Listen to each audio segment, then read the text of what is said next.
Before Washington, before Jefferson, before Franklin or John Adams, there was Lee, Richard Henry Lee.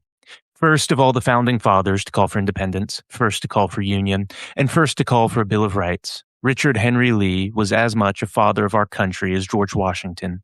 For it was Lee who masterminded the political and diplomatic victories that ensured Washington's military victory in the Revolutionary War. And after the nation took shape, it was Lee, not James Madison, who conceived of the Bill of Rights our nation enjoys today. Richard Henry Lee was a scion of one of Virginia's, indeed one of North America's, wealthiest and most powerful families, a fabled dynasty akin to Europe's Medici, Habsburgs, or Rothschilds. He and his blood, and relatives by marriage, ruled over hundreds of thousands of acres across Virginia, Western Maryland, Pennsylvania, and present-day Ohio and Indiana. Their fleet sailed the world, carrying American tobacco to the farthest corners of the earth. At the peak of their wealth and power, the Lees controlled Virginia's government and economy and helped develop Virginia into North America's largest, richest, and most populated British colony.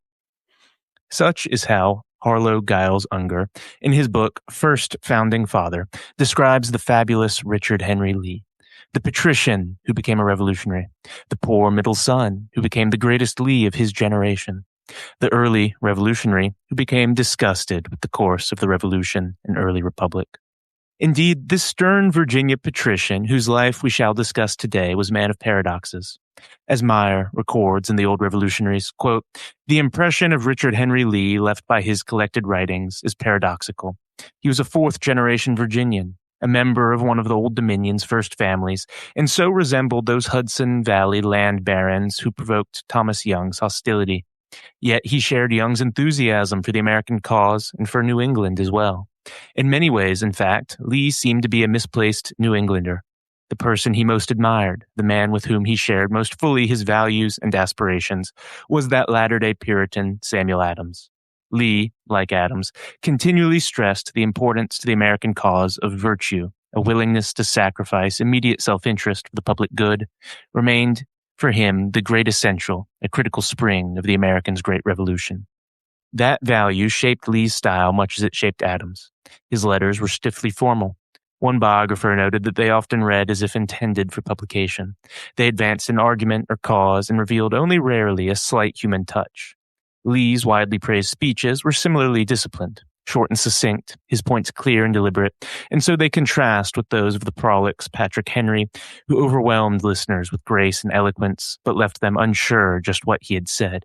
Even Lee's physical appearance was appropriate to his image as a classic patriot, one of Plutarch's men, as both Lee and Adams were described. Here, in fact, he excelled his northern colleague. While Adams was short and squat, Lee was tall and spare. He had red hair like his countrymen at Monticello, but a visitor to Virginia's House of Burgesses in March 1773 was struck instead by the aquiline nose and Roman profile of a legislator he described as the harmonious Richard Henry Lee." End quote. But those paradoxes, idiosyncrasies, eccentricities, and marks of a man set apart from the rest accentuated and aided the career of this Puritan cavalier, this aristocratic revolutionary. He, Mahaffey notes in his Richard Henry Lee of Virginia, quote, "played a pivotal role as an American political leader during the Revolutionary era. His career in public service began in 1757, at the age of 25, and continued, with only brief interruptions, until 1792, when Lee was 60 years old. During this period, Lee participated in almost every political controversy, from the Stamp Act crisis until his death in 1794, at the age of 62. Such is the great man of history whose life and career we shall discuss today, the great yet forgotten founding father, Richard Henry Lee. In the late summer of 1752, a merchant vessel cleared the Virginia Capes, standing inward from the Atlantic to navigate the broad, brackish waters of the lower Chesapeake before turning into the mouth of the Potomac River. Aboard the vessel was a young man of 20 years, returning to the land of his nativity after a lengthy absence during which he had been educated and polished in England, staying for 2 years after the death of his father, Thomas Lee, whose incredible history and life, history-altering life, in fact, we covered 2 episodes ago, to finish his education. This man was Richard Henry Lee. For 7 years, he had lived within the disciplined Spartan confines of Wakefield Academy in Yorkshire, as we covered in the last episode, where the days were filled with the translation of Latin and Greek and the deep study of the classical history they were translating. A gentleman simply had to be familiar with the classics and the physical conditioning of the boxing ring. Wakefield was a notoriously rough and tumble school, as we also covered last time. But now Richard Henry Lee was home, back in Virginia's Tidewater. The man who returned, as might be imagined, was not an unlettered planter intent merely on the expansion of acreage or the oversight of overseers. He had to become one eventually to pay the expenses of a soon-growing family, but his mind was always focused on higher things. He was thoroughly steeped in the political philosophy of the Enlightenment and the historical precedents of antiquity. He had spent his youth devouring the works of John Locke, Algernon Sidney, and the great Roman historians who chronicled the slow decay of civic virtue and the rise of arbitrary rule. Such shaped Richard Henry Lee's life and was the driving focus of his career. From the moment he returned to Virginia until he breathed his last breath, Richard Henry Lee's eyes were fixed on the public forum, the assembly floor, and the legislative hall. In this curiously neglected figure, this forgotten founding father, discarded linchpin of the revolution, was to have great success. The training in the art of governance that began soon after his arrival was to turn him into an indispensable architect of the American Republic. John Adams, a man not prone to unmeasured praise, looked upon Lee's work in the Continental Congress and called him the Cicero of the Revolution, recognizing in his voice a classical authority that would fundamentally alter the political architecture of the North American continent. In this, he was doing what he thought to be his duty, a feeling reinforced by social convention, and his classical education. As Chitwood notes in his Richard Henry Lee, Statesman of the American Revolution, quote, "The wealthy planters of colonial Virginia, especially those of the 18th century, seemed to feel that their position carried with it the duty to take the lead in securing for their fellow countrymen a wise and just political system. And few of the Virginia patriciate of that day were influenced more by a sense of noblesse oblige than was Richard Henry Lee." But before we can trace the long line of his public life, we must first look at the domestic soil from which he drew his strength, the Tidewater of Virginia, and the plantation homes in which he lived, first Stratford, and then Chantilly on the Potomac. When Thomas Lee died in 1750, his last will and testament allocated his vast property, remember he was the largest accumulator in the Lee family, primarily to his eldest son, Philip Ludwell Lee. This practice of modified primogeniture was typical of the first families of Virginia, as we discussed in our episode on them. The magnificent family seat of Stratford Hall and the core tobacco estates passed entirely into the hands of the eldest son, Philip Ludwell Lee. To the middle sons, Thomas Lee left secondary tracts of land located in the remote, undeveloped upcountry regions of the colony. Richard Henry Lee found himself inheriting lands in Prince William County, far removed from the cultural and political center of the Tidewater gentry, namely Westmoreland County, the one he knew so well and in which he had his best hope of realizing his political dreams. He possessed no desire to move into the wilderness of the western frontier or the upcountry, where the life of a planter was spent isolated from the public forums he so passionately craved. So instead of retreating to the upcountry, Richard Henry Lee made a conscious, strategic decision to remain on the banks of the Potomac in the county he had long called home, and in which his family had a great deal of influence. In 1761, following his marriage to Anne Ailette in 1757, and election to the House of Burgesses for Westmoreland County in 1757, he negotiated a lease with his older brother Philip for 500 acres of land situated on a high, commanding bluff just 3 miles downriver from Stratford Hall.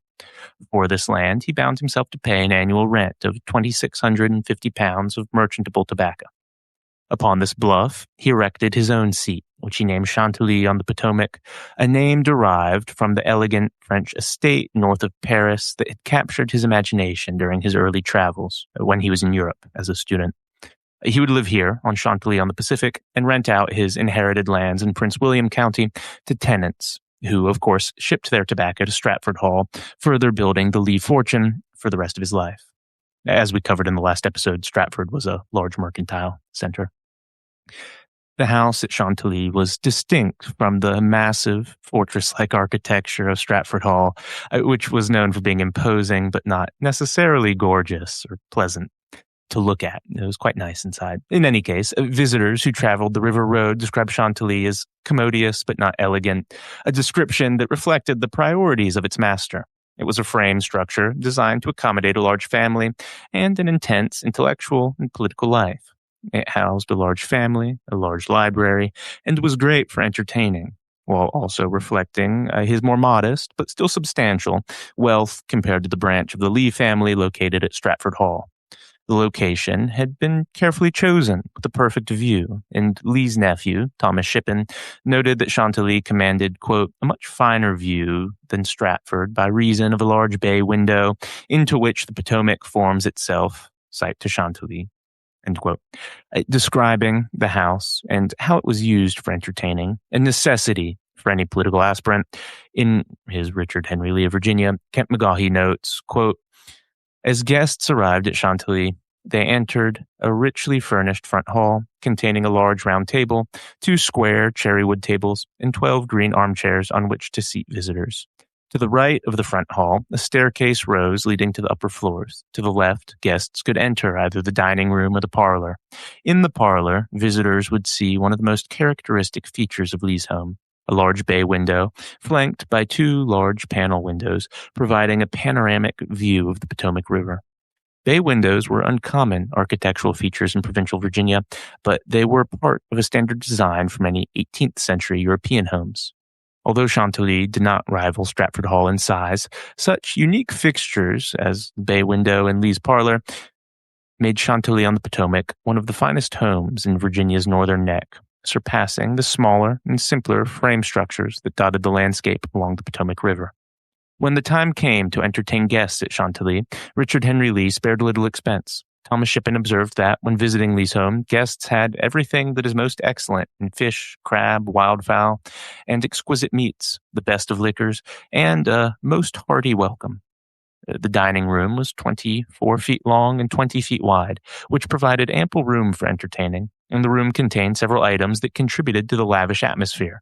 A large mahogany cabinet that housed a set of blue and white table china, a silver cup, valued at 30 pounds sterling, silverware, and a set of wine glasses. If, during dinner, a ship came into view of Chantilly, Lee always kept another looking glass, also made of mahogany, within easy reach so he and his guests could easily identify the vessel. Once his guests had finished dinner, visitors could take a stroll down the great walk that led to the edge of the bluff on which Chantilly rested. As they ventured down the path, guests would also view Lee's formal gardens. End quote. I know that was a long quote, but I think it adds to the depiction of the atmosphere and an understanding of what life was like for this man. Chantilly was more than just a residence. It was also a complex and self-sufficient agrarian community. While tobacco remained the primary cash crop required to meet his rental obligations and purchase British manufactured goods by shipping it abroad, and that relationship that we've now covered many times, Lee recognized the shifting currents of the Atlantic economy and the ruin that a sole focus on tobacco would bring. And so he systematically diversified the fields of Chantilly. Namely, he introduced the large-scale cultivation of wheat, corn, and livestock to reduce his dependence on the volatile tobacco markets, and ensured his operation was deeply integrated with the Lee family's corporate network. He relied on the extensive wharf and inspection warehouses at Stratford Landing, managed by his brother Philip, to ship his own crops and the portions collected from his tenants directly to the merchant houses of London. This aspect of his life is often forgotten, even more than his life generally is forgotten. But it is important. As McGaughey notes, quote, one of the more persistent and problematic interpretations of Richard Henry Lee is the characterization that he had no profession beyond public service and that he found little joy in family life. First and foremost, Lee was a tobacco planter and father. He managed affairs on his own plantation while also assisting his older brother to run an even larger plantation, Stratford Hall. Consequently, Lee's role as an 18th century gentryman cannot be understood in isolation from his family. He was but one person within a large, extensive family. All members of the family played a role that supported the larger family interests, and maintaining an active role in government was simply one aspect of that overall effort. In this context, Lee was not different than several of his brothers or his contemporaries living in Tidewater, Virginia. Thus, it is misleading to overlook his many other pursuits and describe him simply as a professional politician. End quote. Further, describing how the integrated family operation worked to enrich them all, at least compared to other planters, and this is important to understand why the Lees were wealthy and able to engage in the political activities they were. McGaughey notes, quote, Richard Henry and Philip, using Stratford Landing as their primary base of operations, worked in close partnership with William Lee's London-based trading house. The Lees sent the tobacco grown at Stratford and Chantilly and other northern neck plantations to William in London. This process contributed to their overall prosperity because they did not have to deal with middlemen when shipping their tobacco consignments. Planters that could not afford to maintain this type of transatlantic tie, out of necessity, shipped their tobacco on consignment to British merchants, who in turn extended them credit to purchase goods shipped back to Virginia from London.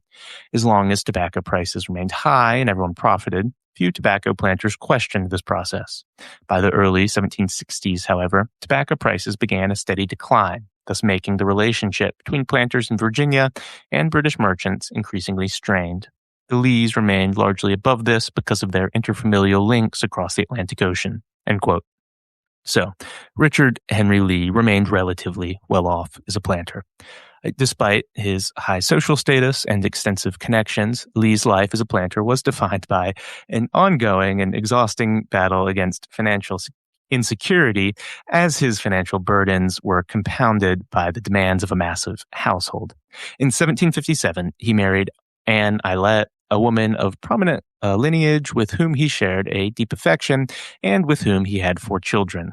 Her sudden death in December of 1768 left him a widower with 4 young children, a domestic crisis that threatened to derail his public career. So, seeking stability for his household, he married the widow Anne Gaskins Pincard in 1769.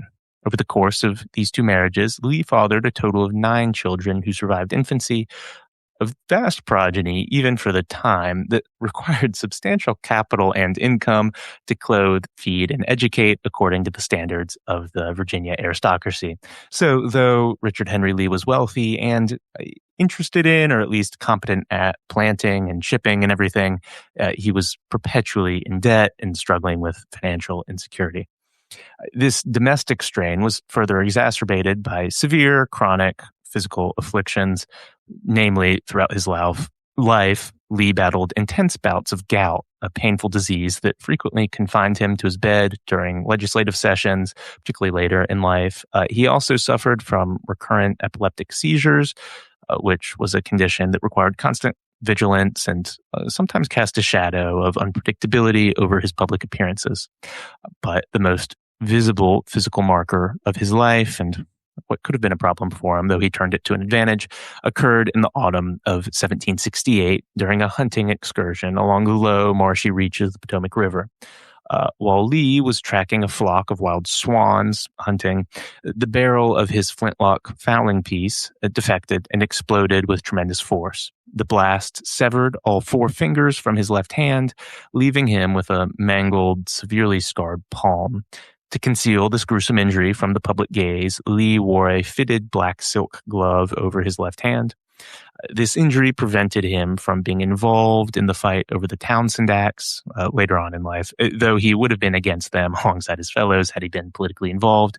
As it was, the injury put him out of commission at what was a critical moment in the Patriot cause. As he returned to the political arena, this black glove became a powerful and iconic asset of his. He possessed a natural gift for dramatic classical gesture, and during his great speeches, he would use the black gloved hand to emphasize his rhetoric, transfixing the assembly, whether in the House of Burgesses or Continental Congress, with a marker of sacrifice and intensity. It drew attention well. So, to his political career. In 1757, the freeholders of Westmoreland County elected the 25-year-old Richard Henry Lee to represent them in the Virginia House of Burgesses. This was no new thing for him or his family. As noted by Casanova Gardner Lee in the Lee Chronicle, quote, Richard Henry Lee inherited from these 3 generations of public servants a love of politics, considerable acumen, a generous store of resourcefulness, and political sagacity of a high order. By 1758, he was ready to enter public life. end quote. He entered a legislative chamber that was dominated by an entrenched and interlocking oligarchy of wealthy tidewater planters. These families, the Carters, the Robinsons, the Randolphs, the Byrds, held near absolute sway over the political and financial machinery of the colony. Young members were expected to serve a lengthy, quiet apprenticeship after having already done much the same as justices of the peace at the county court level and in the vestry boards of their local churches, deferring to the wisdom and authority of the senior members as those older members learned what the skills of the younger members were. Lee refused to follow this established protocol for lesser men, and in 1759, during what was his first term of active participation, he rose on the floor of the House of Burgesses to introduce an aggressively progressive motion which sent shockwaves through the planter class of which he was a part. He proposed the implementation of an exorbitantly, prohibitively high tax on the future importation of all slaves into Virginia. While he professed to support such a policy because of injustice and the like, it also would have dramatically increased the value of the dozens of slaves he owned and others like him owned, as there were too many slaves for the Northern Neck, and perhaps they wanted to boost prices. Nevertheless, to justify this policy, Lee reminded the burgesses of the ancient Roman Republic, an empire that had grown wealthy, luxurious, and deeply corrupt through its reliance on vast slave populations. He then cited the cataclysmic servile wars led by Spartacus, demonstrating how the Romans had inadvertently nurtured a permanent mortal enemy within their own households that caused them no small amount of trouble. Lee warned that by continuously importing slaves across the Atlantic, the planter class was engineering its own future destruction, embedding a revolutionary powder keg beneath the foundations of their plantations. While the wealthy, generally older planters managed to defeat Richard Henry Lee's motion, Lee had signaled his independence from the conservative consensus of his class and his gift at poetry. This independence of thought soon transformed into an open assault on the leaders of the Tidewater oligarchy. For decades, John Robinson had served simultaneously as the Speaker of the House of Burgesses and the Treasurer of the colony, a concentration of power that made him the most influential man in Virginia, and also able to dole out gifts and the like that made him quite beloved amongst a certain sort. Robinson was renowned for his immense generosity, frequently providing large financial loans to young planters who were facing ruin at the hands of British merchant houses or just debt generally. When Robinson died in 1766, the colony plunged into mourning. He was beloved. Richard Henry Lee, however, had long suspected that Robinson's legendary generosity was funded by something more sinister than his known private wealth, which was immense. His misuse of public funds, Richard Henry Lee suspected, to support the fortunes of deeply indebted political allies. This was the case. Robinson had loaned them colonial paper money, which was printed during the French and Indian War, that he was supposed to have burned as treasurer. But this wasn't known until after his death, was suspected, and Lee, who long suspected such a scheme, launched an official legislative investigation into the accounts of the colonial treasury. He uncollected the records and exposed a massive systemic web of public corruption.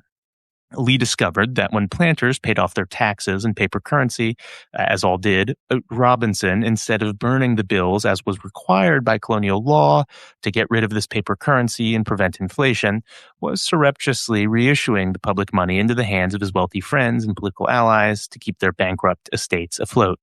William Byrd III was a particular recipient of an immense amount of this money, as were others like him. The exposure of the Robinson scandal shattered much of the moral authority of the more conservative factions amongst the Tidewater oligarchy, as they had been deeply involved, and their cherished leader had indeed been the leading man amongst the fraudsters. Lee had proven that the rulers of Virginia were operating a vast and illegal ring that embezzled public funds to preserve their private fortunes. And while the investigation secured Lee's reputation as a fearless champion of public integrity, this virtuous man out of the pages of Plutarch, it also earned him the permanent and unyielding hatred of the Robinson faction, which was deeply indebted and had to pay the money back. And hated him for the rest of his life because of this. Powerful men like Edmund Pendleton and the Randolph family never forgave Lee for exposing Robinson, which created a deep rift in Virginia politics, and that followed Lee into the Continental Congress and shaded his entire future career. The corruption of these members of the colony's elite and the massive scandal generally, however, was overshadowed by a larger problem. In 1765, the British Parliament passed the Stamp Act, an unprecedented attempt to directly tax the internal commerce of the American colonies without the consent of the local assemblies. We covered this in our episode on the Westmoreland Resolutions, also called the Leedstown Resolves. While many Virginia politicians hesitated, counseling moderation and drafting polite, reasonable petitions to the king, Lee recognized that a fundamental constitutional boundary had been breached and argued that if Parliament possessed the authorities to tax the colonies without representation, the independent status of their local assemblies was just illusory, and their status as free British subjects was reduced to subjection. Either, as he put it, they were Englishmen in America with the rights of Englishmen, such as no taxation without representation.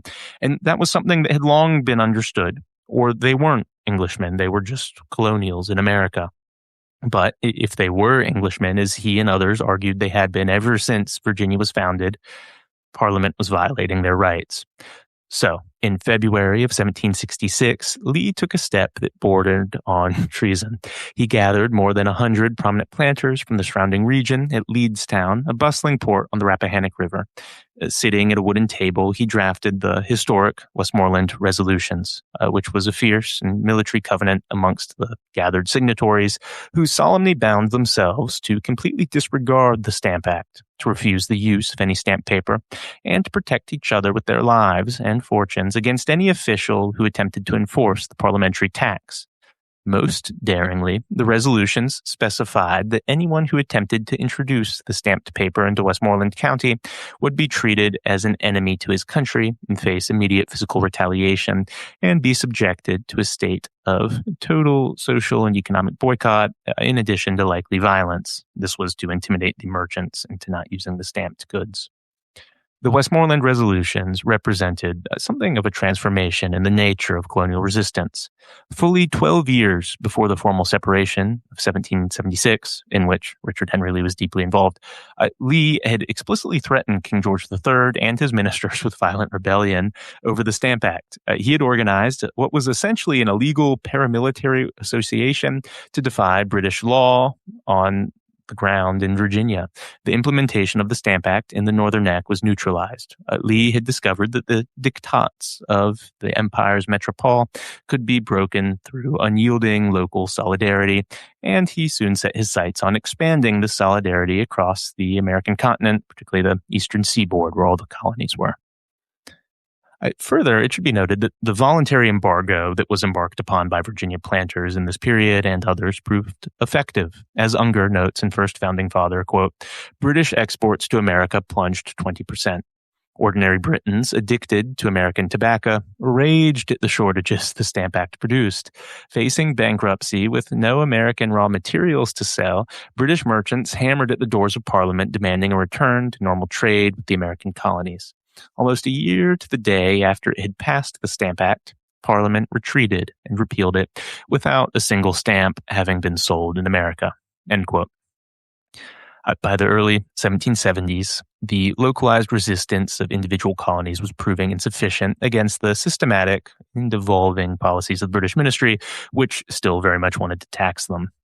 When Parliament closed the port of Boston and dissolved the Massachusetts Assembly, the remaining colonies watched in isolation, uncertain of how to respond to an assault that seemed remote from their own borders, but nevertheless important.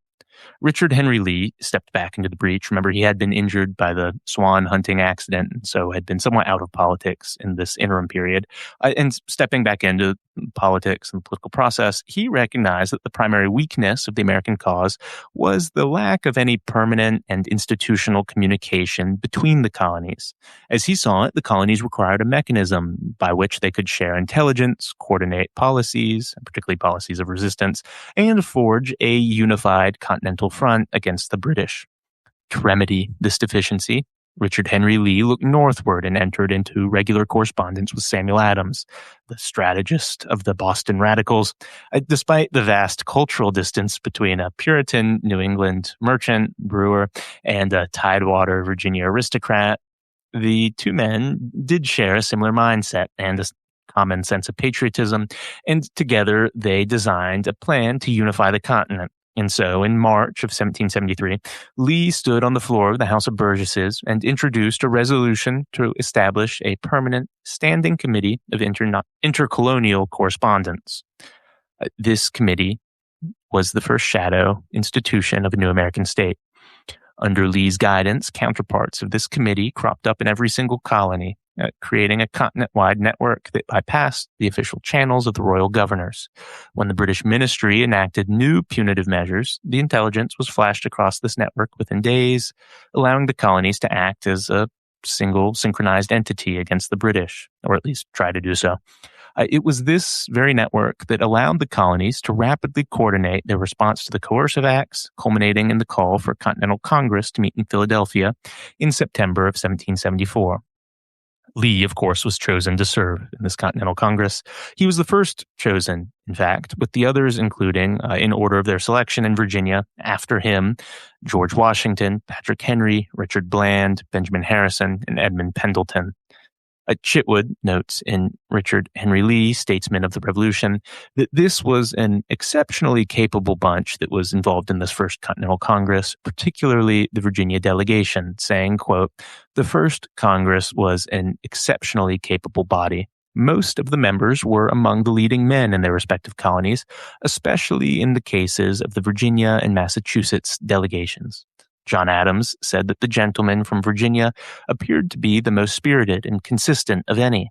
The fact that Virginia had so strongly supported Massachusetts in her opposition to British policy might have influenced Adams in forming such a high opinion of the delegation from the Old Dominion." Chitwood further adds, quote, "Among the Virginia representatives who had a high rating with their colleagues, Lee held a prominent place. Even Silas Deane, who later became a bitter enemy of the Lee family, spoke of Richard Henry Lee in complimentary terms. In a letter to his wife, he said that Patrick Henry and Lee were styled the Demosthenes and Cicero of America. Lee stood especially high in the esteem of John Adams, who regarded him as a masterly man." And so, moving on from Chitwood, Richard Henry Lee arrived in Philadelphia as a delegate for Virginia, and as he did so, he instantly electrified the northern members and impressed them. While many delegates from the middle colonies arrived with instructions from their states to seek reconciliation with the British, Lee rather moved in lockstep with the New England faction that was led by Samuel and John Adams. John Adams, observing Lee during the early debates, described him as a tall, spare man of immense grace, whose eloquence possessed the polished yet unyielding edge of Cicero. That Cicero descriptor was common to Richard Henry Lee. Lee's voice became the dominant force on the floor of Carpenter's Hall, consistently driving the assembly away from compromise and toward a position of organized resistance to the crown and to Parliament. The defining moment of Lee's political life occurred during the hot, intense summer of 1776. By June, the continent had been locked in an undeclared civil war with Britain for over a year. The battles of Bunker Hill and Quebec had been fought, and British fleets were actively raiding the American coastline. Yet the Continental Congress remained paralyzed by hesitation. The colonies were still technically operating as rebellious provinces of the king, a status that prevented them from securing alliances or financial credit from European powers like France or Spain, who refused to intervene in an internal British dispute. Richard Henry Lee set out to fix this. On June 7th, 1776, acting upon instructions from the Revolutionary Virginia Convention in Williamsburg, Richard Henry Lee stood before the assembled delegates in Philadelphia. The chamber fell into breathless silence as the statesman from Virginia raised his right arm, his black-gloved left hand used for dramatic effect, as he read a resolution that would change the world. In a voice that filled the hall with authority, reinforced by his classical learning, education, and understanding of what was dignified and appropriate, he read out what was in effect a treasonous resolution and one that would shatter the British Empire. He said, resolved that these united colonies are, and of right ought to be, free and independent states, that they are absolved from all allegiance to the British Crown, and that all political connection between them and the state of Great Britain is, and ought to be, totally dissolved." End quote. Lee's resolution represented a total and irreversible break from the old world. While conservative delegates delayed the final vote for nearly a month to consult their home assemblies, the ideological and mental boundary had been crossed, and indeed had been crossed irreversibly. And so on July 2nd, 1776, Congress formally passed Lee's resolution, an event that John Adams predicted would be celebrated by future generations as the true birth date of American liberty. 2 days later, Congress approved the formal Declaration of Independence drafted by Thomas Jefferson to justify Lee's resolution to the world market. And Lee subsequently affixed his bold signature to that document alongside his middle brother, Francis Lightfoot Lee. Describing Richard Henry Lee's role during this period, Chitwood notes, quote, "Although Lee did not win the prestige that went with the authorship of the Declaration of Independence, he did as much as any leader of the period in promoting the movement that led to the separation of the colonies from the empire, and the British authorities seem to have appreciated the part he played in influencing America to take this important step." End quote. What that is referencing is his son, who was in England, being somewhat threatened and bullied over his father's involvement in the revolution. In any case, with the declaration signed, Lee transformed himself into a wartime politician. He didn't retreat to the safety of Chantilly. He remained in Philadelphia, serving as a de facto chief executive within the halls of Congress. He worked grueling 14-hour days on the Board of War and the Marine Committee, systematically managing the supply lines that were required to keep General Washington's Continental Army from collapsing. He oversaw the procurement of gunpowder, the manufacture of local cannon, and the construction of the new American Navy. Most importantly, utilizing his deep connections, of course, familial connections to his younger brothers, William and Arthur, who were in Europe, Lee established a highly effective intelligence network in Europe that intercepted British operational dispatches and monitored troop movements across the Atlantic, while also working with those two brothers to win over supplies, particularly from France and Spain, for the United States. Describing Lee during this period in his book First Founding Father, Unger notes, quote, "When British troops seized the capital at Philadelphia, Lee rallied a band of 20 congressmen, led them westward to Lancaster, then York, Pennsylvania, and while Washington held the remnants of his army together at Valley Forge, Lee kept the remnants of Congress together and reestablished the fledgling American government. Assuming leadership as de facto chief executive, Richard Henry Lee ensured the new government's survival, supervising military affairs, foreign affairs, and financial affairs, and ensuring the needs of Washington's army." End quote. But the war was not destined to remain a merely administrative and political problem for Lee. In 1779, the conflict arrived directly at the shoreline of his own estate. British fleet units seeking to disrupt the tobacco trade and terrorize the Virginia leadership, which was integral to the revolution, detached a force of landing troops to ravage the plantations along the lower Potomac River. When the alarm gun sounded across Westmoreland County, the maimed, aging statesman, Richard Henry Lee, didn't seek shelter in his upcountry estates or just away from this generally. Instead, he buckled on his sword, mounted his horse, and personally took command of the local home county militia.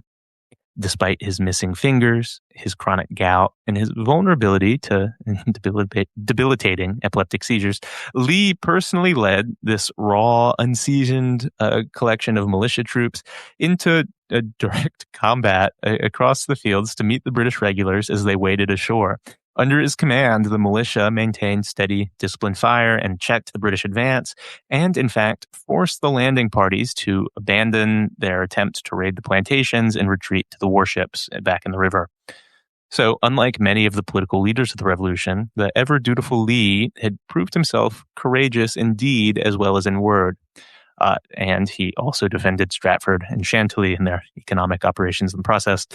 He was to later castigate Jefferson for the poor job that Jefferson did in defending Virginia from such raiders, namely Benedict Arnold and the infamous Bannister Tarleton, as they wreaked much havoc and destroyed many plantations. But thanks to his courage and the courage of the militia, his own were fine.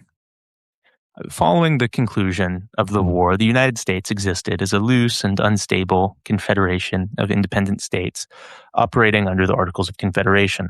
In 1784, Richard Henry Lee reached the pinnacle of his national political career when he was elected by his peers to serve as the president of the Continental Congress. He assumed a post that was theoretically the highest office in the new nation, though he had little real power and was out of action thanks to gout for many weeks. But in any case, he was presiding over an assembly which faced immense problems, and the nation faced immense problems.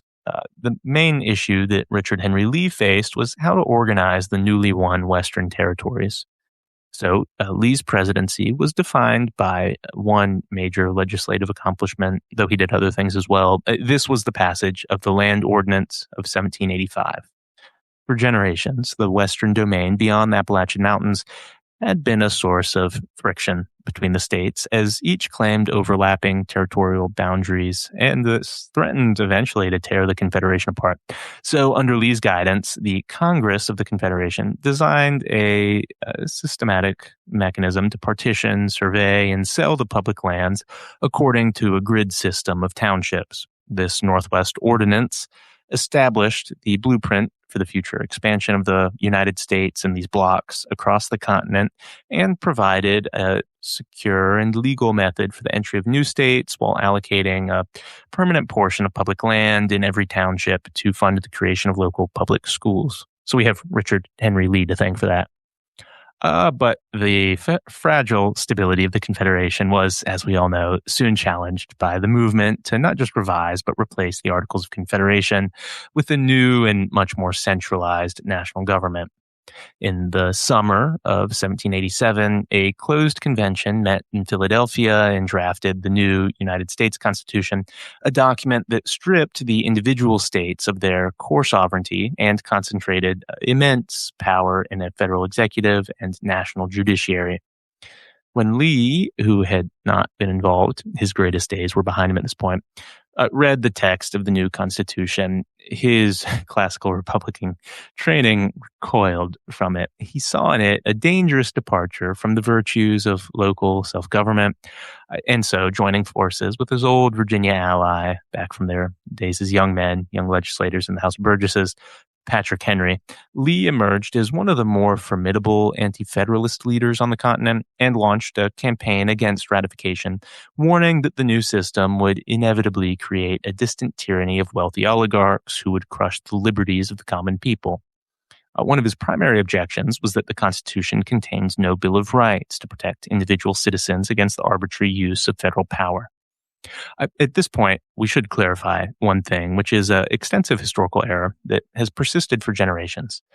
For a very long time, over a century, most historians have attributed the authorship of the famous anti-federalist pamphlets known as the Letters from the Federal Farmer to the Republican to Richard Henry Lee.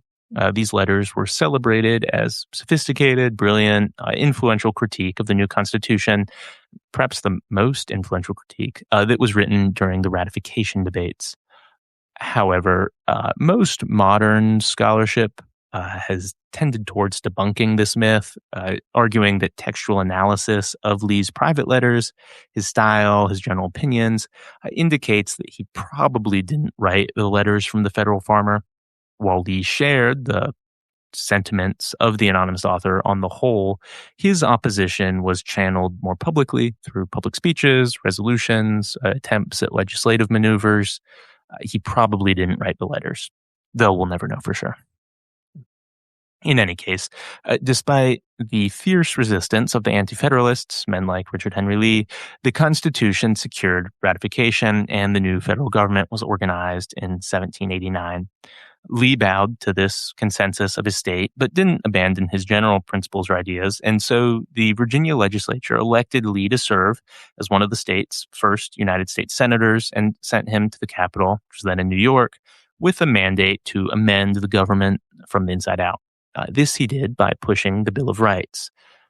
Lee's service in the first United States Senate represents a crowning victory for his side of the American cause. Working in close cooperation with James Madison in the House of Representatives, Senator Richard Henry Lee systematically championed and pushed forward the addition of a comprehensive he thought, comprehensive Bill of Rights to the Constitution.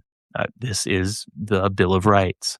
He counted the votes, managed committee assignments, and relentlessly pressured the administration of President Washington to fulfill its promises to the states. And overall, his efforts bore fruit, and Congress adopted the first 10 amendments to the Constitution.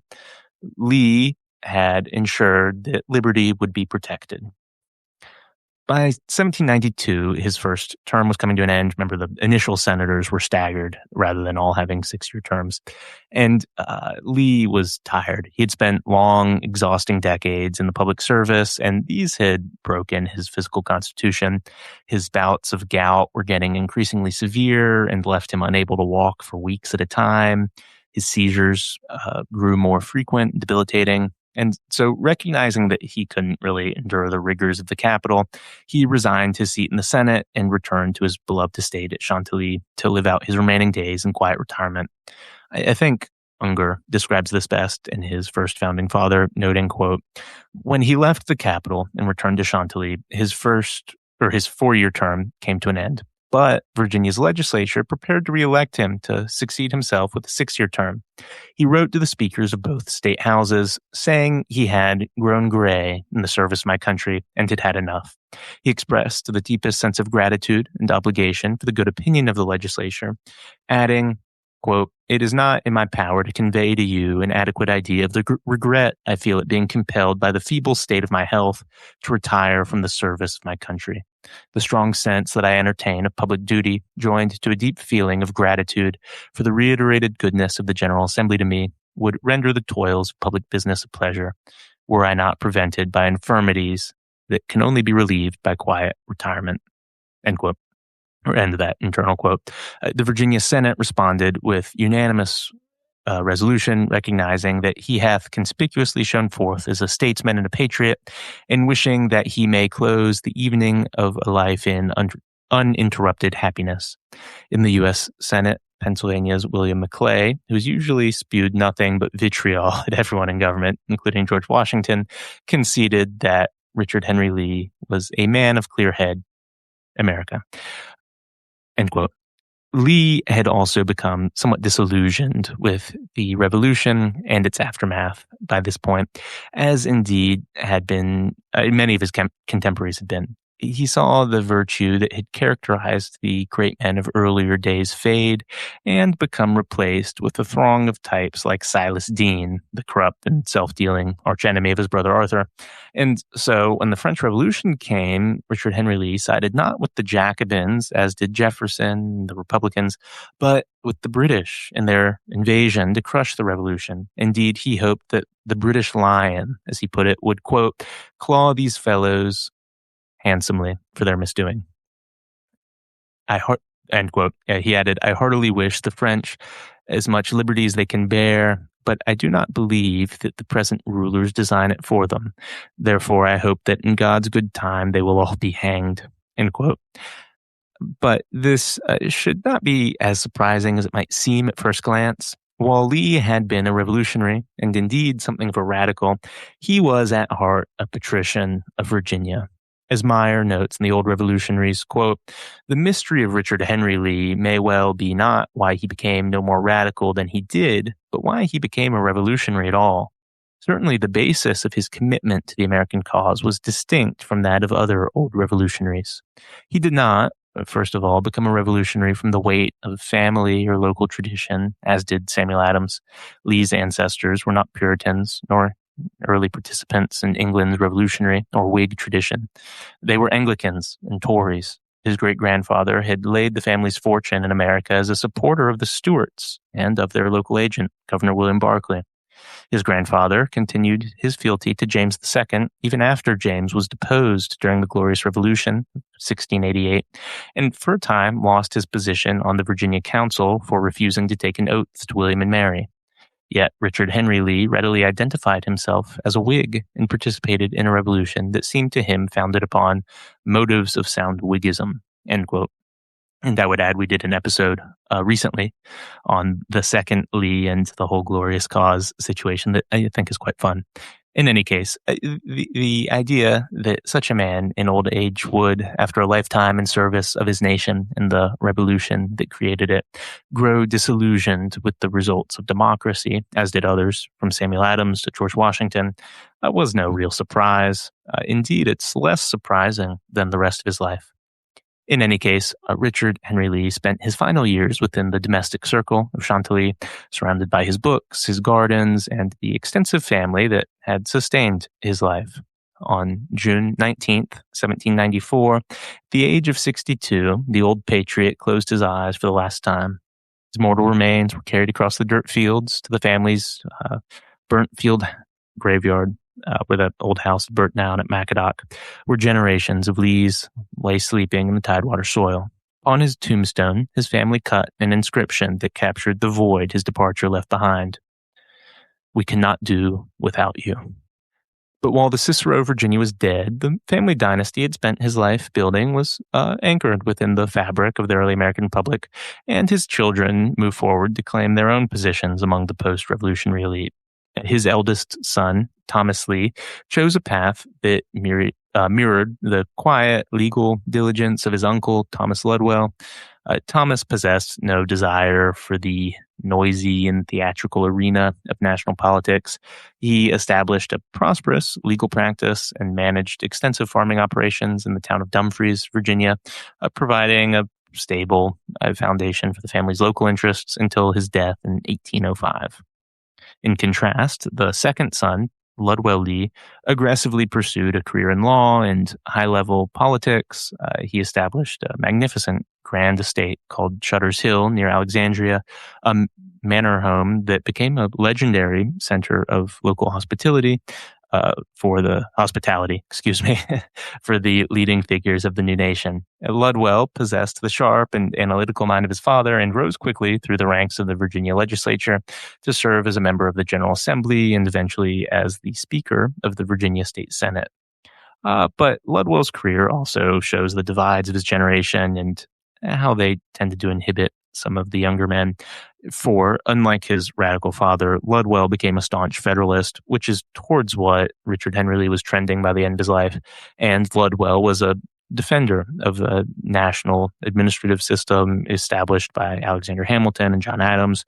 And so in 1800, when Thomas Jefferson won the presidency with his radical democratic wave, which swept the Federalists away from power, Ludwell's principles recoiled.